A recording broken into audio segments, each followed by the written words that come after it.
So, let me tell you what happened last fall. Oh, that's so cool. There are leaves on the floor that have fallen in from the outside. Meaning, yeah, one, it's fall.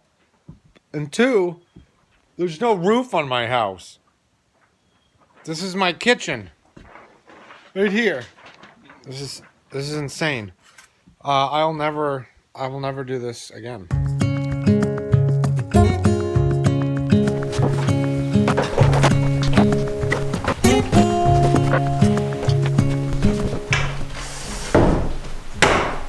Alright, look, I'm going to do this video and I'm going to tell you everything that happened in the fall. Why? Because I have to. I can't just continue on with the series. It was totally insane. It was crazy, and I wish I'd videoed the whole thing, and I wish I could have had you there, but it was too insane. So after the plan was finalized, I still didn't have any building materials. I was waiting to hear, first of all, what the price of the beams was going to be, if they were even available to get, and when they would get here. And I literally waited for 4 weeks on those 3 answers. And I just got a call one day, hey, beams are in. That was super frustrating. So I'm sitting here and I'm like, what do I do? I built all the walls I could. I got all the way up to the beams. I had all my marks on the outside wall for where the beams would go. I had the joist hangers hung. And I was literally just waiting on things. As part of the plan, I had made a modification to the existing house roof line. We really needed to get full height walls in the existing house so that we could have a window in the bedroom. First, let's check out the plan and some of the iterations I went through to get to the final plan. So as you can see, I did 6 different options for roof profiles, really playing around with what the addition roof would look like, and then also any changes to the existing house. So this first model, there is a section of the existing house where the knee wall needs to be brought to a full height wall. Then the roof steps back down to the original cape profile, and the existing house doesn't have any modifications on this side. This next model illustrates the existing house being brought to full height walls as well, and then what the roof profile did for this bedroom section. This shows a roof profile which gives southern roof exposure, primarily for solar panels at some point in the future. And we also found it a little strange having a colonial building attached to a cape house. You can see on some of these designs I have red poles coming out of the roof, and this was to help me illustrate where I would be bringing the load of the roof and the structure down through the building. These last 2 designs were more of a modern look, shed roof and southern exposure for solar panels, but we didn't feel like the modern look really fit with the Cape Cottage style house, and so these were probably our least favorite. This was a design from a different piece of software that I used. This does not model the roof properly. There are a lot of limitations with this program in the version that I purchased, and so I could only kind of get close to what we were thinking about. Ultimately, the design we went with was this. Keep in mind, this is the tool that I use to actually build the structure, and so all this coloring means something. Let me walk you through kind of what this looks like. I needed to carry the load down through the structure, and so you can see that outlined in red. I have these 2 upper beams which are carrying the roof load for the entire main section. These 2 beams carry the loft room. The loft wall is carrying this roof, and then this outside wall is carrying this bottom part of the roof. And so most of the roof load comes down through this beam, and then it gets transferred to this beam here. And this beam sends it outward a couple feet and then down these posts, and then that's to get it on the outside of this massive sliding glass door and then down into the foundation.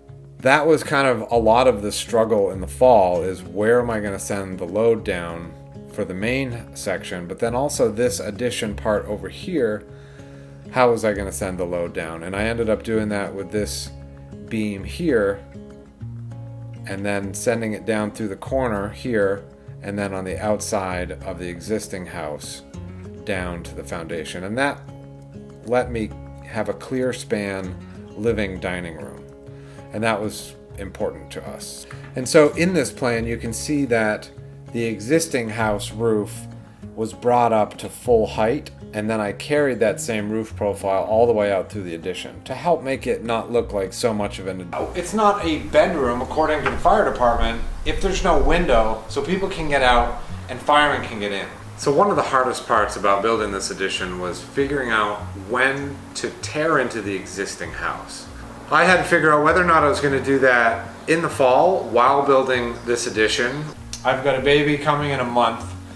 I've got winter on the way with only 2 weeks left before I go back to work, or whether I should wait until the spring and tear into it later at some point. We ultimately made the decision to tear into the house. One, because I had nothing else to do. And two, because it was going to be easier to build this addition and attach it to the house if I modified the house first. And that project was ridiculous. Like, I would never do that again. That's most of the reason why I wasn't taking any video, because it was absolute crunch time. Like, I had weeks before going back to work, and I had to tear into the old house, completely rebuild it back up to weatherproof. Not only weatherproof, but also insulation, because we had winter coming. Then, once the materials actually got here, then I needed to build the addition up to a point where it was weatherproof, just to keep the water and rain and snow out. And so, yeah, there was no video happening. So let me step you through day by day. This is a picture of my kids. They're suited up to remove the insulation from the attic. And this is a shot of the actual space before removing the insulation. They crawled in there and removed all that cellulose and all that fiberglass and basically threw it on the opposite side of the house. And then we needed to remove all the plaster, and there are only a few pictures of this, but this is a shot of us tearing the plaster down, and it had strapping and it had blue styrofoam insulation, and this is all in and around our kitchen area and our living room and our dining room. This is the only space in the house besides our bedrooms that we have to live. And we had to tear it all out in that one weekend, and we got it. My wife is like 8 months pregnant, pulling plasterboard down and using a Sawzall, and it was certainly a crazy project. I started by removing all the trim work. All of the shingles needed to come off, all of the eaves needed to come out, the ladders that held the eaves, all the trim boards came off. The guy used like 3.5-inch ring shank nails. So it was like every trim board I went to remove, I ended up breaking the board before the nail would actually come out. Super laborious process, but lots of crowbar work. I was exhausted by the end of it. I pulled the roof metal off, pulled the tar paper off, I pulled the sheathing off the roof and exposed just the rafters. I did one side of the roof on, I guess, October 12th, and then the next side on October 13th. And that left me with completely open to the sky above for, I don't know, almost a day and a half. I endeavored to change the height of that wall over there from a knee wall to a full height wall. So that's what I'm doing. I'm going to change this wall as well over here. And I just want to document, oh, that's so cool. There are leaves on the floor that have fallen in from the outside. Meaning, yeah, one, it's fall. And two, there's no roof on my house. This is my kitchen. Right here. This is insane. I will never do this again. Now I have to have a window in that bedroom. And I guess if I had to choose between doing all of this and just putting in a dormer, I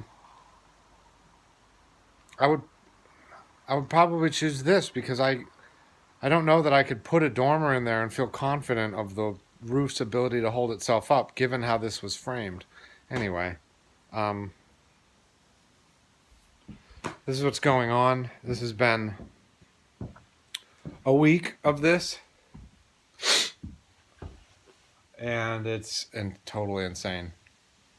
It's totally insane to tear into perfectly good living space. But knee walls, what am I going to do? You know, I have to have a window for that bedroom. Otherwise, I can't use it as bedroom. So it just ends up being this useless space in the middle of the house. So, and this will be the middle of the house because that's the addition.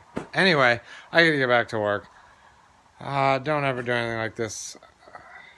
Ever. It's awful. I started by taking each rafter, cutting it out of its spot, one by one, bringing them down onto the deck.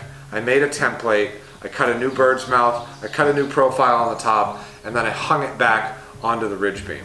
So I'm up there like super, like nothing below me. I'm hanging in the rafters trying to connect these rafters up to the ridge beam, and I don't like heights. It was awful. I wouldn't recommend it. This is it. The worst project in the world. Making a knee wall roof, a not knee wall roof. Yeah, why? What an awful project. So now I've got to make that a little shed dormery thing on this side somehow. But right now I'm just trying to move all the rafters. I've got 2 done in the span of... So I'm sitting here looking at the house as it changes. I just finished almost all of the rafters. I just have basically 2 more to do on the other side. The rafters are kind of locked into this end wall. The sheathing is nailed to them and they're nailed to the top plate of the angled wall, and they're just going to be hard to extract. So anyway, I'm just looking at this whole project and just like, oh my god, this is just a massive undertaking. I mean, it's an undertaking that had to be undertook. I mean, I didn't have to do it myself, I suppose. Could have just said, hey, we want an addition. Oh, could you imagine what that would have cost? So yeah, as you can see, I was completely exhausted. Like that demolition and then rebuilding of the roof rafters absolutely wiped me out. So after I got all the rafters done, then my father arrives in town and we start resheathing the existing house. I grabbed some zip system, put that 5/8 sheathing up there, brought it up with the bucket truck, laid it down, my dad nailed it in. That was a little clunky because it was the first time we'd really moved sheathing with the bucket truck, but we ended up getting it up there all right and getting it nailed in and had it weathered in so that the house was only open for a couple days. So getting the roof rafters changed on the existing house was a critical step. Now that that's out of the way, the next video is going to be about actually building the addition in about 6 days, because that was a little nuts. So that's the next part. Stay tuned. Thanks for watching.